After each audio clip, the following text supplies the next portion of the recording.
welcome to the weekly outlook video. This is Adam Woods, and we're going to go through the economic calendar and have a look at the news releases and see what we'll be trading next week. Okay, there's not much happening on Monday. There's a couple of medium alerts, but nothing really worth tradable. I'm already in the New Zealand dollar, and there's a couple of PPI alerts out in the evening, so I'll just be watching that data, but nothing really imminent to trade on that one.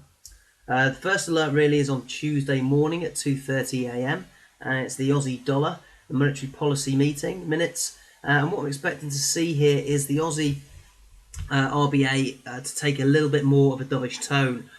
We've had some pretty poor data coming out of Australia recently, apart from last week where we did get some decent data which caused this little rally that we had here, back up to the 93.330 level, which has sort of held as resistance there. You can see that it's been resistance before, and it's also been support back on the 15th of July.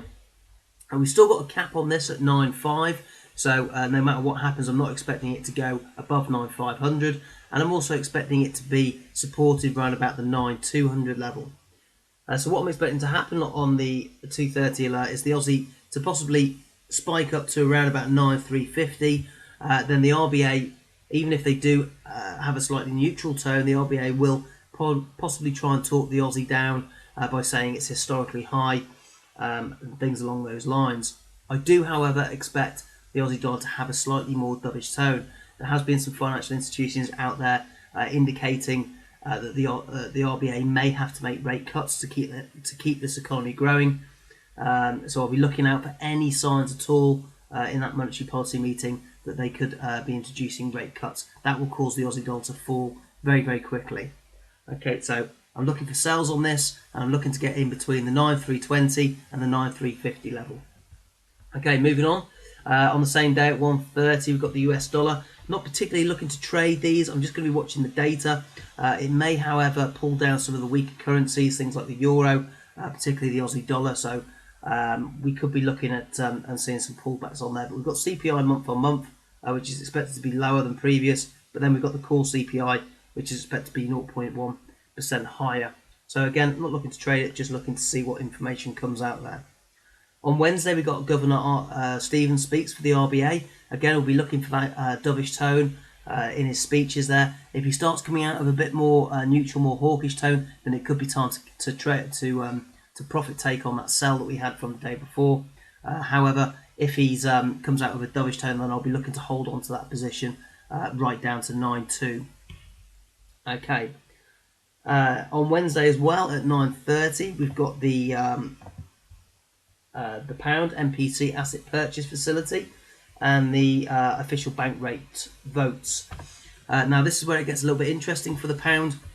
We have had that big drop that we had on poor data last week, but the pound is still bullish. I'm still bullish in the pound, and I will be until it comes back up to its fair price at 17,000.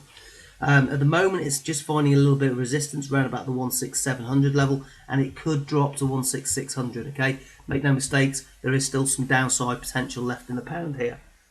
However, if we get the MPC official bank rate votes mixed, i.e., it doesn't come out 0.09, it comes out maybe 2.16 or something along those lines, it's an indication that some of the MPC members are still thinking that we need to hike rates sooner rather than later. Okay, and that's what we're looking for. The data hasn't been brilliant on the pound, like I said, but it is still bullish, still a bit of bullish currency. Any good data coming out on the pound will start to cause it to rally. Okay, anything that indicates interest rate hikes are going to happen, it's going to start causing this pound to rally, and that's what I'm going to be looking out for.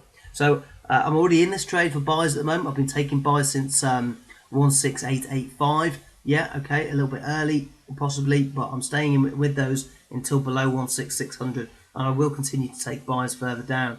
I've taken another buy recently around about the 16,700 level, and again, like I said, I will continue to take buys if it keeps falling.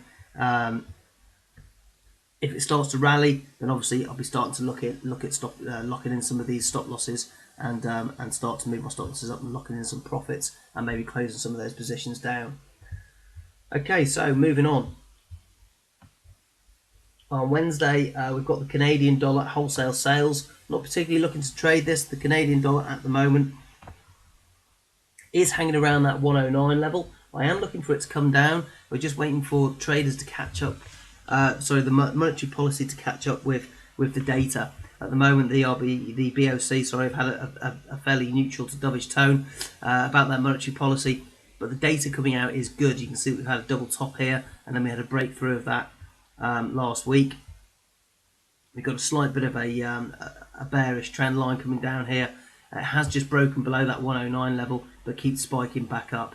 I want to see that become solid resistance, and then we can expect this to fall back down to 108.27 as 50% retracement on this uptrend that we had. So at least down to 108.27, but I would like to see it fall back down to 107 and possibly 106.50. It's a battle of the nations here, because obviously we've got the US dollar possibly expecting to rate hike sooner than Canada certainly, which would cause this to rally back up. But in the short term, as that Canadian data comes out, whilst the FOMC sort of sit on their laurels, then we could well get this dropping down. I will probably take profit at 108.27, but that's what I'm looking at for this at the moment. But not really looking to enter trades on that 130 alert. If the data is expected to be slightly poorer, it could give me the opportunity to try and get in on this trend line around about 109.15. But I'll see what else is going on around the currencies before I take that as a first choice. 7 p.m. on Wednesday, we've got the FOMC. Okay, again, I'm looking to see what comes out on that. I'm not particularly looking to trade it. If I'm already in currency pairs which have got the US dollar as the counter currency, then I will be looking for those to spike in all sorts of directions, and I'll be making sure that I've got a stop loss big enough to enable those spikes. FOMC could start off either a neutral tone going into a hawkish tone, or it could start off with a hawkish tone going into a neutral tone. So we certainly won't get a dovish tone from the FOMC, but I will think that they'll play down interest rate hikes. They won't talk about them coming out imminently. They'll try and play it down and say how it's related to data, etc., etc. So any rallies up on the US dollar will probably return to their price before the FOMC came out anyway. So it is an opportunity to get into trades at higher prices. For instance, the euro US dollar, give you an opportunity maybe to get in at 134.20, 134.50 for a sell. It could also give you an opportunity to get into that pound for a buy when it pulls back, if it pulls back down, if it goes the other way. Okay, so 2:45 on Thursday, we've got Chinese HSBC flash manufacturing PMI expected to be slightly lower. Again, any Chinese data will also affect the Aussie dollar, so hopefully we'll still be in this trade from Tuesday. We've had RBA Governor Stevens talking the currency down. It will still be falling, and then if we get poor data out on China as well, it could well even break that 9,200 support level. So we'll just see what happens when that Chinese data comes out. At 8 a.m. on Thursday, we've got the Euro flash French manufacturing PMI. French data came out slightly poorer last week for the first time for France, and we did have really poor data on Germany. So I'm expecting this euro to fall. It's just a matter of how long it can stay around this 13400 level before it does. Excuse me. So I'll be looking out for the data that comes out on that, and seeing if it's worth jumping in or not. But I will be looking to trade this from the 13420 level, 13450 level, from that FOMC meeting from the night before. 8:30, we've got the German flash PMI as well. Now this has been poor and is expected to be poorer again. So again, this is an opportunity to get into that euro for it to fall back down to that 13350 level. Once we break that 13350 level, then I do expect the euro to fall right back to 13300 and possibly 13100 in the coming weeks. Thursday at 9:30, we've got retail sales month on month on the pound. Now this is where the data is expected to start getting a little bit better for the sterling, and also this is where I'll be looking to start seeing those rallies come back into play. Okay, so I'm looking to have some nice, good solid trades, good solid prices in there around about the 16700, 169, 16650 level, ready to rally back up on that Thursday at 9:30. Later on during the day at 3 o'clock, we've got existing home sales and the Philly Fed Manufacturing Index from the United States. Again, data is expected to be poor on here. This also could aid our rally on the pound and or drop on the US dollar Canadian. So it's well worth just watching the data coming out and making sure you're fixed in those trades correctly, making sure that you've got your entry levels locked in appropriately before the alerts. Okay, Friday, Canadian dollar. We've got the core CPI month on month expected to be better. Again, better data from the Canadian, and we've got the core retail sales month on month also expected to be a hike of spot 0.5%. So again, looking for good data coming out on Canada after poor data on the US dollar, possibly from the Thursday. It could well see that US dollar Canadian push down. So I will be looking to trade that by the end of the week to try and get into that as close to that 109 level as possible to initiate that drop down to 108.27. Okay, very last thing on, we've got Fed Chair Yellen speaks at 3 p.m. on Friday. It will just really be a repeat of what's come out on the FOMC meeting.